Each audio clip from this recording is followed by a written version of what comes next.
مظہر عباس صاحب، ہم نے دیکھا ماضی میں ابھی حوالہ دیا عراق جنگ کا، پھر ہم نے افغانستان میں دیکھا امریکہ یہاں پر اگر فل آن جاتا ہے عسکری اپنی طاقت سے، تو کیا آپ کو لگتا ہے کہ حاصل کر لے گا، یا at the end of the day جس طرح واپس لوٹنا پڑا افغانستان سے بھی اور عراق سے بھی وہی نتیجہ ہے؟ دیکھیے، سب سے پہلے تو یہ کہ کس مہینے کو چوز کیا ہے امریکہ نے.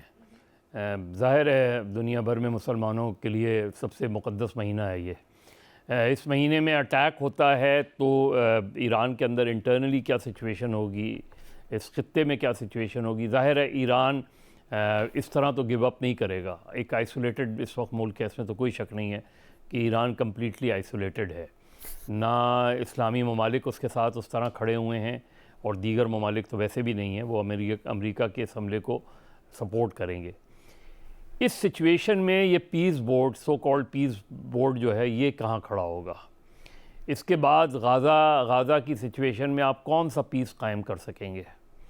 اس کے بعد جو حماس کو آپ ڈس آرم کرنے کی بات کر رہے ہیں، حزب اللہ کو آپ نے پہلے ہی کرپلڈ کر دیا ہے، تو ایران پہ اگر حملہ ہوتا ہے امریکہ کا تو یہ بڑا فل آؤٹ ہوگا، اور اس میں نیوکلیئر کچھ نہیں. اس میں سیدھا ایران رجیم چینج کی بات ہے.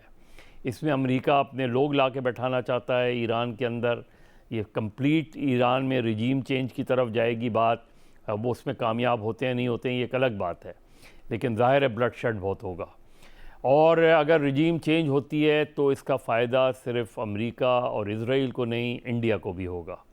اور اس کا سب سے بڑا نقصان پاکستان کو ہوگا، کیونکہ پاکستان بالکل اس سچویشن میں، کیونکہ ایک طرف آپ پیس بورڈ کا حصہ ہیں، دوسری طرف اس حملے میں اب آپ کیا پوزیشن لیں گے؟ اس حملے میں آپ کیسے اس پیس بورڈ کا حصہ رہ سکتے ہیں، اگر اس پیس بورڈ کے تحت اس کا جو ان کے سب سے زیادہ جس کے ہم بہت گن بھی گا رہے ہیں، وہ اس اٹیک کا مرکزی کردار ہے امریکہ. تو آپ کے لیے تو ایک بہت ہی ڈیفیکلٹ پوزیشن آ گئی ہے آپ کے لیے. اس سچویشن میں اگر پاکستان اس سچویشن سے کسی طریقے سے کوئی وہ کروا سکتا ہے، جو میں نہیں سمجھتا. مجھے لگتا ہے کہ ڈونلڈ ٹرمپ نے اپنا ذہن بنا لیا ہے. انہوں نے 10-15 دن میرا خیال ہو سکتا ہے اس سے پہلے ہی کچھ کارروائی کر ڈالیں وہ اس میں.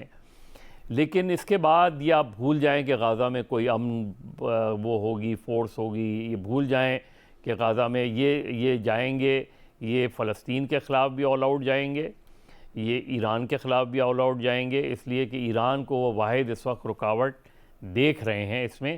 باقی تو ظاہر ہے حزب اللہ اور حماس کو انہوں نے آلموسٹ کرپل کر دیا، ان کی مین لیڈرشپ کو ٹارگٹ کر کے. ایران ہی ایک رہ گیا ہے، اور پورا اسلامی ملک جو ہیں وہ اس طریقے سے زبانی تو ایران کے ساتھ ہیں، لیکن اگر اٹیک ہوتا ہے تو ہمیں دیکھنا پڑے گا کہ کیا دنیا کے ممالک، خاص طور پہ مسلم ممالک، کیا پوزیشن لیتے ہیں.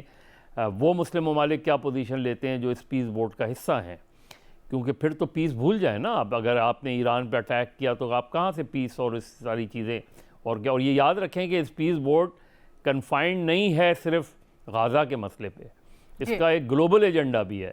اس گلوبل ایجنڈے میں ایران پہ اٹیک کے بارے میں آپ کیا پوزیشن لیں گے اس میں. تو میرا خیال ہے it's a very dangerous situation for Pakistan in particular, اور ہمیں بہت زیادہ اس پر جو ہے محتاط رہنے کی ضرورت ہے. اس پہ کوئی نہ کوئی یہی دعا کریں کہ جنگ نہ ہو، کیونکہ جنگ ہوگی تو یہ شارٹ ٹرم نہیں ہوگی، اور خاص طور پہ اگر بات رجیم چینج پر جاتی ہے. ماضی سے اور دیگر چیزوں سے جب کمپیئر کیا جا رہا ہے، ایران محل وقوع کے لحاظ سے اسٹریٹجکلی چین کے لیے بہت زیادہ اہم ہے، اوبویسلی روس کے لیے بھی. تو یہ پورے پینل کے لیے سوال ہے، اگر کوئی اس کے اوپر کامنٹ کرنا چاہے کہ کیا اگر ایک ایسکلیشن ہوتی ہے تو اس کے اندر واقعی میں کیا ایران کو تنہا چھوڑ دیا جائے گا؟ کیا باقی طاقتیں نہیں ساتھ دینے کے لیے آئیں گی ایران کا؟ دیکھیں، میں اس پہ کوئی کامنٹ کرتا ہوں. میں نے پہلے بھی گزارش کی کہ دیکھیں، سفارتی سطح پہ چین اور روس جو ہے ڈیفینیٹلی ایران کو سپورٹ کریں گے اور کسی بھی اٹیک کو کنڈیم کریں گے. کل ان کے وزیر خارجہ لاوروو نے اس پہ امریکہ کو وارن بھی کیا ہے. رشیا کے.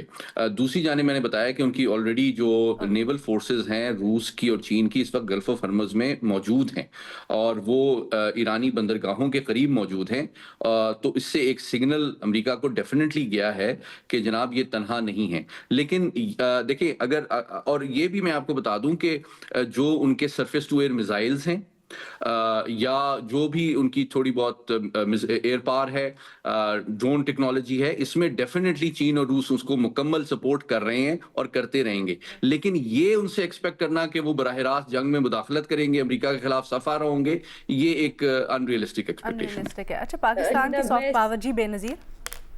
میں صرف میں ٹو بی آنیسٹ میں اتنا سے اگری نہیں کرتی. میرے خیال سے ڈپلومیٹکلی بالکل چائنا اور رشیا جو ہے وہ ایران کو بیٹر سے بیک چینل ہو رہا ہے, لیکن جو یونائٹڈ نیشنز کا پلیٹ فارم ہے, جیسے یہاں پہ پہلے بات ہو رہی تھی, ہم سب کو نظر آ رہا ہے کہ جو UN کا پلیٹ فارم ہے اس کی کوئی خاص اہمیت نہیں ہے. اب کل تو ڈونلڈ ٹرمپ نے کہہ بھی دیا کہ بورڈ آف پیس جو ہے نگرانی کریں گے, یونائٹڈ نیشن صحیح کام بھی کر رہا ہے یا نہیں.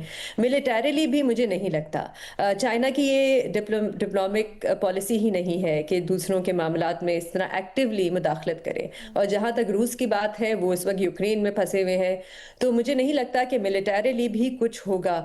جیسے میں نے کہا کہ جو گلف ممالک ہیں ان کی طرف ضرور دیکھنا چاہیے, کیونکہ ایک تو ان کا تھوڑا بہت میرے خیال سے اس میں لیوریج ہے, خاص طور پہ امریکہ پہ, کیونکہ جیسے کل ڈونلڈ ٹرمپ بھی کہہ رہے تھے وہ بڑے امپریس ہیں گلف ممالک سے, ان کے پاس بڑے پیسے ہیں, اور اس وقت وہ ان کی طرف دیکھ رہے ہیں غازہ کے معاملے پہ کہ یہ آ کے غازہ میں انویسٹ کریں گے اور وہاں پہ پیسے ہمیں دیں گے ریکنسٹرکشن کے لیے. تو میرے خیال سے اس معاملے پہ جو ہمیں دیکھنا چاہیے وہ یہ کہ گلف ممالک جو ہیں وہ کتنا پریشر ڈال سکتے ہیں. لیکن ڈونلڈ ٹرمپ جو ہے وہ اپنی مرضی کے جو ان کو لگتا ہے وہ کرتے ہیں. بے نظیر بڑا انٹرسٹنگ پوائنٹ ہے. جی علینا, میں صرف ایک سیکنڈ سر, بے نظیر اپنا پوائنٹ کمپلیٹ کر لیں. جی بے نظیر. شور. آخری بات میں صرف یہ کہہ رہی تھی کہ ریجیم چینج پتہ نہیں اس وقت امریکہ کا کتنا فوکس ہے.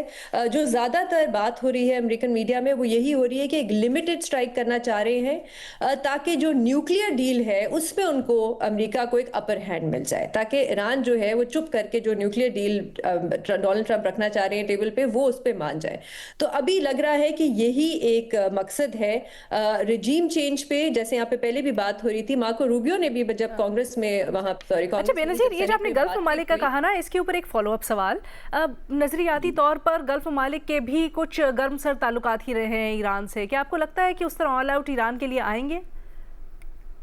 مجھے لگتا ہے علینا, بیکاز ہم نے دیکھا ہے پچھلے 2-3 سالوں میں کچھ سچویشن جو ہے وہ چینج ہوئی ہے, اور یہ خطے کی بات ہو رہی ہے. اب یہ صرف ایران کی بات نہیں ہو رہی. جو بھی دیکھیں ریفیوجی کرائسس بنے گا اگر ایران پہ حملہ ہوتا ہے, پاکستان کی طرف کم, دوسری طرف زیادہ ٹرکی, جس کی وجہ سے ٹرکی اس میں اتنا زیادہ انوالو ہے کیونکہ جو یہ ریفیوجیز ہے یہ جائیں گے اس طرف. زیادہ تر آپ ایران کی آبادی دیکھیں تو اس طرف ہے, عراق اور ٹرکی کی طرف. تو یہ ایک پورے ریجن کے لیے, جس کی وجہ سے عمان بھی اس میں انوالو ہوا, ٹرکی بھی اس میں انوالو ہوا, سعودی عربیہ, UAE کی طرف سے بھی آپ اس قسم کے بیانات سن رہے ہیں. محمد علی صاحب پلیز. جی میں بس صرف کوئی کامنٹ کرنا چاہ رہا تھا کہ دیکھیں اس وقت جو صرف یہ ڈسکشن کی بات نہیں ہے, یہ اکیڈیمک ایکسرسائز نہیں, میں آپ کو اوپن سورس انٹیلیجنس کی بیسس پہ بتا رہا ہوں کہ exactly it is very well known کہ امریکہ کا اس وقت فورس پوسچر کیا ہے اور اس کی اسٹریٹجی کیا ہے. تو یہ صرف جو ہے اس کے چاروں آبجیکٹیوز ہیں. ریجیم چینج کا مطلب صرف ایک محمد علی صاحب, یہ تو سب کرتے ہیں, بس حیت کے اوپر یا نوعیت کے اوپر تھوڑا سا اختلاف پایا جا رہا ہے. جیسے میں یہی گزارش کر رہا تھا, اگر آپ 1 منٹ مجھے دے سکے, میں یہ کہہ رہا ہوں کہ یہ امریکہ کی جو اس وقت تیاری ہے جنگ کی وہ کوئک وار کی نہیں ہے. ان کی مکمل انڈرسٹینڈنگ ہے تمام رسپانس آپشنز کی ایران کی, and they are prepared for a long war. یہ میں آپ کو ان کی ملٹری کی انٹیلیجنس کے حوالے سے بتا رہا ہوں. اور دوسری چیز یہ ہے کہ یہ جو عرب ممالک کی کوشش ہے کہ پیس کو پریزرو کیا جائے, اس کا مقصد ڈیفینیٹلی یہ ہے کہ اس خطے کو جنگ سے بچایا جائے. لیکن ریالٹی یہ ہے کہ امریکہ کے 19 بیسز عرب ممالک میں ہیں جن کو ڈیفینیٹلی ایران ہٹ کرے گا, اور پھر اس کے بعد ان کی نیوٹرلٹی ختم ہو جائے گی. ٹھیک ہے جی.